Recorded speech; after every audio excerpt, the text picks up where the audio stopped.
하나님께서 이 시간 말씀 가운데 우리에게 임하신 줄 믿습니다.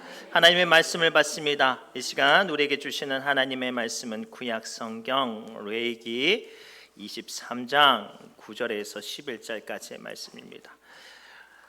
레위기 23장 9절에서 11절까지 말씀을 우리 한 마음과 한 목소리로 천천히 합독합니다.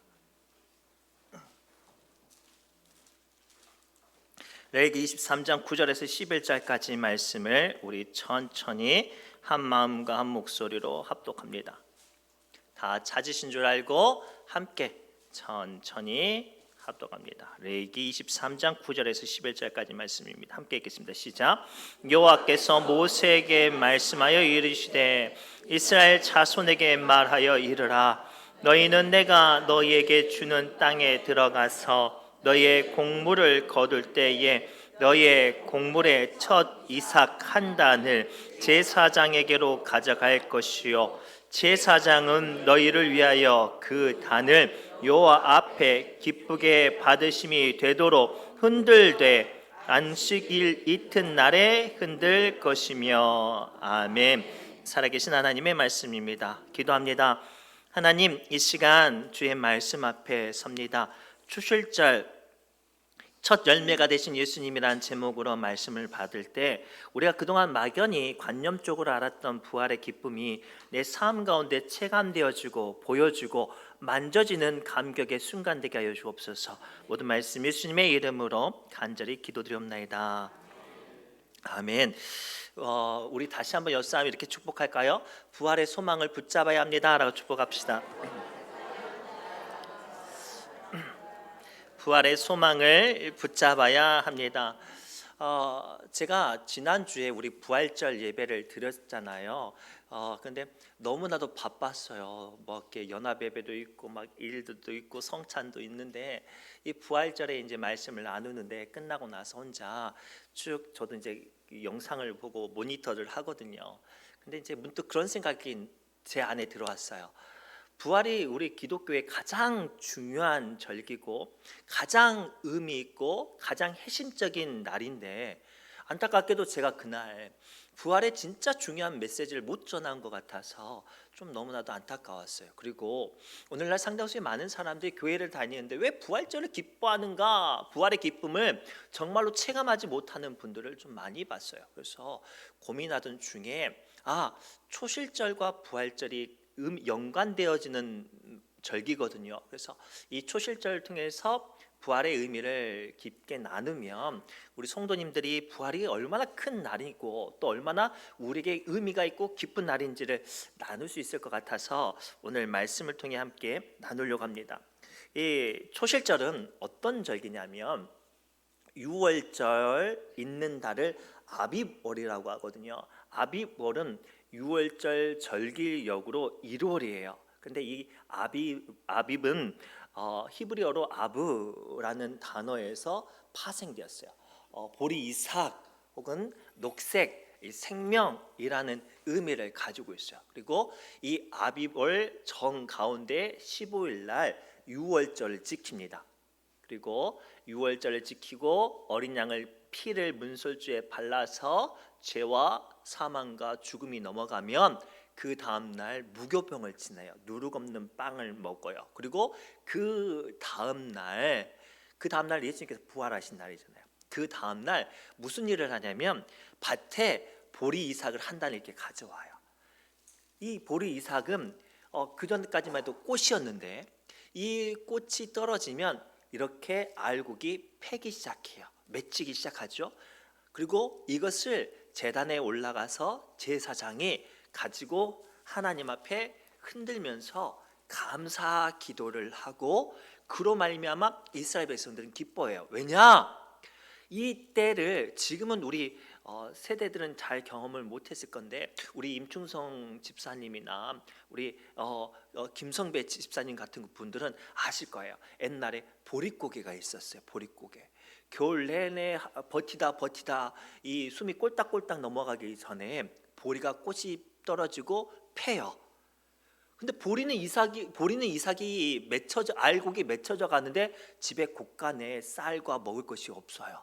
하루하루 죽을 맛이죠. 그런데 밭에 있는 보리의 이삭이 열매에 맺혀지기를 기다리면서 버티고 살아가는 거예요. 고대 이스라엘 민족도 동일했어요. 더 절대 궁핍의 사회에 있었거든요. 유월절을 지키고 큰 절기를 지켰지만 집마다 곡식이 없어요. 그런데 밭에는 보리가 막 알곡이 열매가 맺혀지고 있어요. 그리고 그 곡식을 담아 소망을 가지고 이 제사장에게 드리면 이 제사장이 이 곡식 한 단을 가지고 하나님께 흔들면서 주님, 이것을 통하여 우리의 생명이 열리게 하여 주시고 풍성하게 맺혀져서 이 백성들의 삶이 은혜가 그리고 형통하게 해달라고 기도하며 감사하는 절기가 초실절이에요. 그리고 이 초실절을 통해 우리는 예수 그리스도를 발견할 수 있어요. 재밌는 건 이 초실절은 보리를 흔들면서 드리는 절기인데 초실절을 히브리어로 말하면 비코르라고 해요. 무슨 뜻인고 하냐면 보리 아니에요. 장자예요. 장자. 왜 보리를 흔드는데 이 보리절기라고 하지 않고 장자절기라고 하냐면 유월절은 어떤 날이죠? 애굽에서 하나님께서 죽음의 천사를 덮어서 장자들이 다 죽어가요. 그런데 문설주에 양의 피를 바르는 집에만큼은 죽음이 넘어가서 장자가 안 죽었어요. 살아난 거예요. 그래서 그 장자를 하나님께서 주신 소망이라고 기뻐하는 마음으로 드리는 절기라서 이 초실절을 비코르라고 말하면서 이 장자로 우리가 고백을 하죠. 그리고 이것이 로마서 8장 29절 통해서 성경은 다음같이 우리에게 말을 해요. 시작. 하나님이 미리 아신 자들을 또한 그의 아들의 형상을 본받게 하기 위하여 미리 정하셨으니 이는 그로 많은 형제 중에서 맏아들이 되게 하려 하심이니라. 누구예요? 예수 그리스도예요. 그래서 우리는 구약 절기의 초실절을 통해서 부활하신 예수님을 맞이하고 그로 말미암아 믿음과 생명이 시작되고 소망이 시작됨을 고백할 수 있어요. 그리고 이 아비로는 무슨 달인가 밑으로 내려주세요. 앞서서 말씀드렸듯이 푸른 뜻을 상징하는 아부, 그리고 보리 이삭을 상징하는 아부예요. 그래서 이게 6월력 절기로 1월이고 그리고 죽음과 피가 넘어가서 죽음을 이긴 생명의 상징이 되었습니다. 그래서 요한복음 5장 24절에 성경은 다음같이 우리에게 생명이 죽음을 이기시고 생명이 되신 예수님을 이렇게 고백하게 하시죠. 함께 읽겠습니다.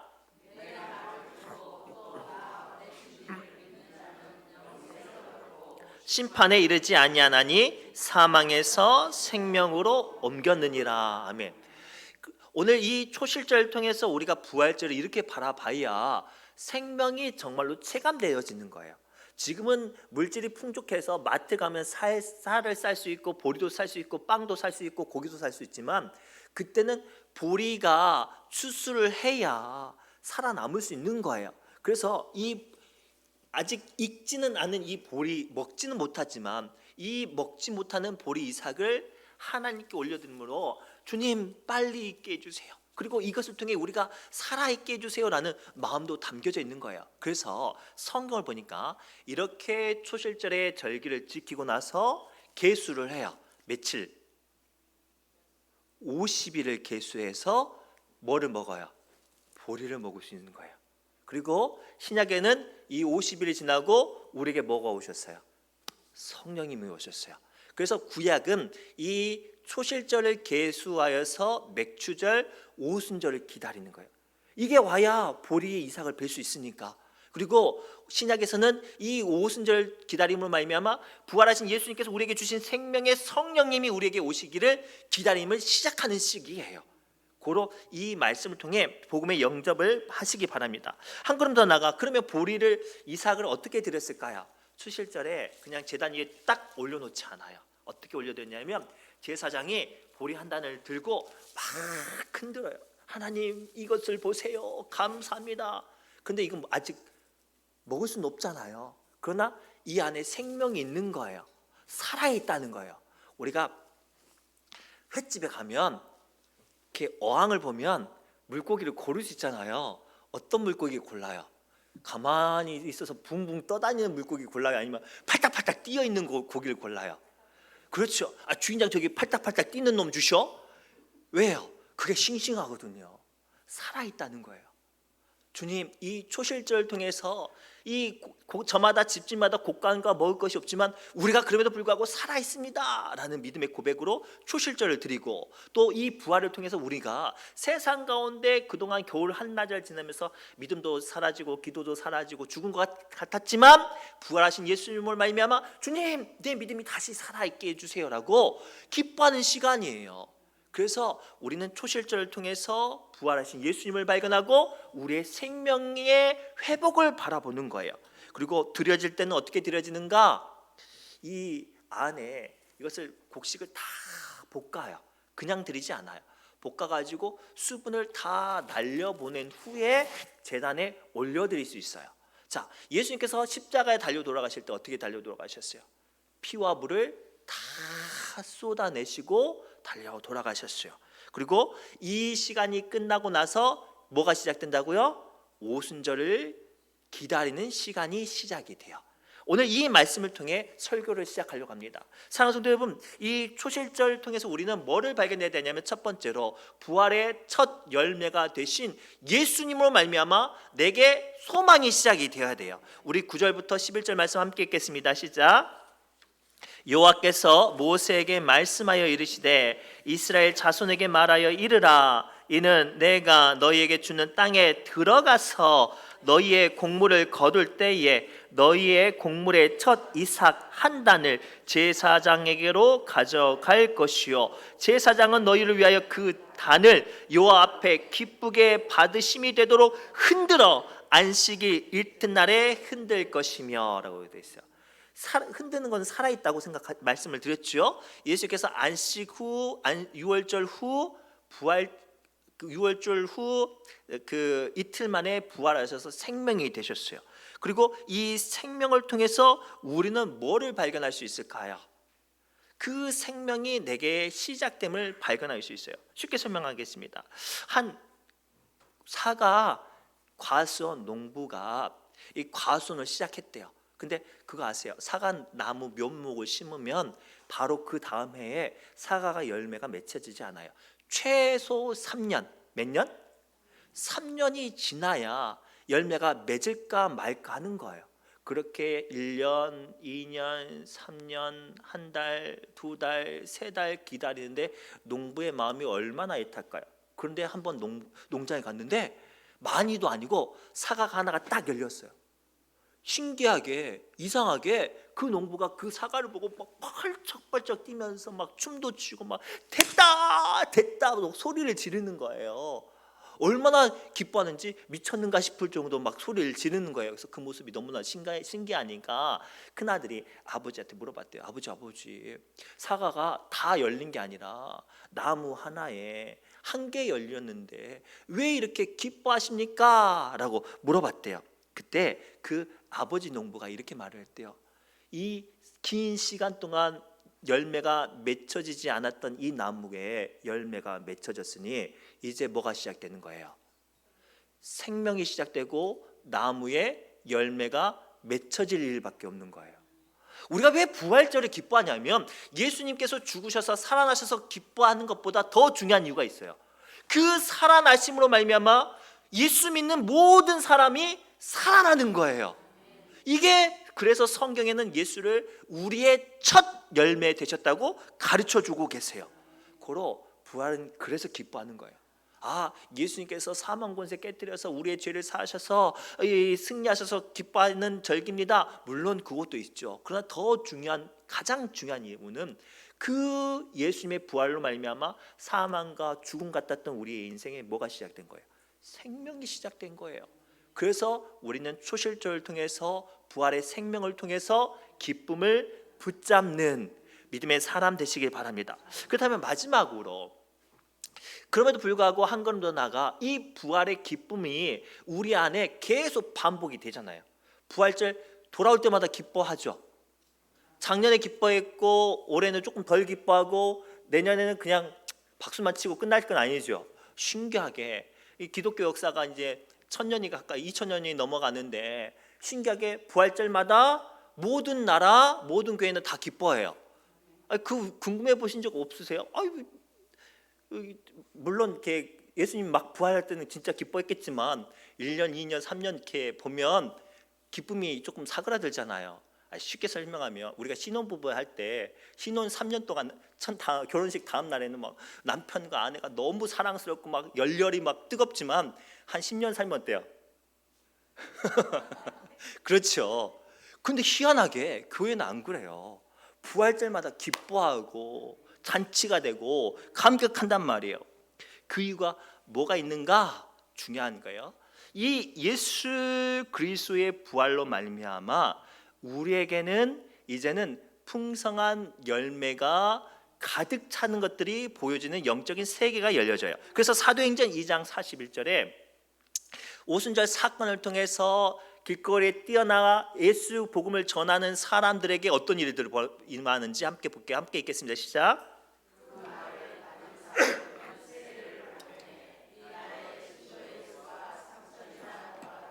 아멘. 이 말씀 안에 담겨져 있는 비밀이 발견되어 주세요. 지금 이 말을 전한 사람은 예수님을 모른다고 배신하고 도망갔던 베드로였어요. 진짜로 나쁘끄러웠고 보잘것없이 형편없이 망가졌던 베드로가 부활하신 예수님을 만나서 사도가 되었네요. 그리고 오순절의 기다림을 통해서 성령 충만함을 받았어요. 얼마나 성령을 뜨겁게 받았는지 길거리에 뛰어나가서 예수님을 전했는데 그 전한 말 한마디에 1명도 아니요, 2명도 아니요, 3명도 아니요, 30명도 아니요, 300명도 아니요, 몇 명? 3000명이 주님 앞에 돌아오는 능력이 시작된 거예요. 오늘 말씀을 통해 마지막으로 우리에게 주시는 귀한 기쁨의 언약이 뭐냐면 부활하신 예수님의 미랄이 되어지면 이 주님께 올려드리는 이 첫 열매처럼 주님께서 바쳐지는 생명이 되어지고 사명자가 되어지고 기뻐하는 사람이 되어지고 살아있는 사람이 되어지면 지금 보잘것없는 이 하나의 알곡일지라도 우리가 서 있는 자리에 30배, 60배, 100배를 넘는 1000배, 만배의 결실이 맺혀지고 임하는 언약이 우리에게 선포되었기 때문이에요. 그래서 부활절을 기뻐하는 거예요. 그냥 내 하나의 생명이 아니라 나로 말미암아 무궁무진한 생명이 약속되었기 때문에 우리는 기뻐하는 거예요. 그래서 요한복음 12장 24절에 주님은 예수님께서 우리에게 지금 이렇게 말씀하세요. 함께 읽겠습니다. 내가 진실로 진실로 너희에게 이르노니 한 알의 밀이 땅에 떨어져 죽지 아니하면 한 알 그대로 있고 죽으면 많은 열매를 맺느니라. 아멘. 우리가 기뻐하는 이유가 여기 있어요. 우리는 예수를 믿고 나서 어떤 사람이 됐어요? 그대로 있는 사람이에요? 죽는 사람이에요? 죽는 사람이 됐어요. 지난주에 우리 성가대가 찬양을 올려드릴 때 우리 성도님들이 다 일어나서 찬양을 했잖아요. 그 영상을 제가 함께 이제 박사 공부하는 다른 교회 목사님들하고 교수님들하고 같이 봤는데 너무나도 은혜를 받았대요. 오늘날 칸타타 하는 교회 아니고서는 상당수의 많은 교회가 예배를 어떻게 드리냐면 성가대 너는 어떻게 노래하나 보고 있어요. 그렇죠? 구경한단 말이에요. 근데 우리는 그날 모든 성도들 한 사람 한 사람이 하나님께 찬양하니까 그 찬양이 하나님께 올려드렸을 뿐만 아니라 그 영상을 보는 모든 사람이 하나님의 은혜를 경험하더라는 거예요. 그래서 우리는 부활절에 기뻐하는 거예요. 나는 비록 보잘것없고 초라하고 연약한 한 알의 보리알 같은 사람일지라도 부활하신 예수의 복음의 생명의 미랄이 되어지면 내가 죽는 곳에 주의 생명 또한 나타날 것이니까 기뻐할 수밖에 없는 거예요. 고로 이 부활의 기쁨을 붙잡고 세상 가운데 이제는 심겨지는 파송되어지는 베드로처럼 사도 바울처럼 복음을 전파하는 복음을 부활을 증거하는 믿음의 사람 되시기를 주님으로 축복합니다. 기도합니다. 하나님 감사합니다. 이 초실절 이 예배를 통하여 부활의 예수님을 발견합니다. 아직도 한참 넘어가야 될 것 같은 보릿고개 같은 이 시대가 비록 힘들고 어려울지라도 오늘 주신 말씀을 붙잡고 우리가 진심으로 소망으로 기뻐하게 해 주옵시고 더 나아가 세상에서 하나의 미랄로 기쁨으로 썩어져갈 수 있는 믿음의 사람 되어지게 하여 주옵소서. 모든 말씀 예수님의 이름으로 간절히 기도드리옵나이다. 아멘. 우리 새노래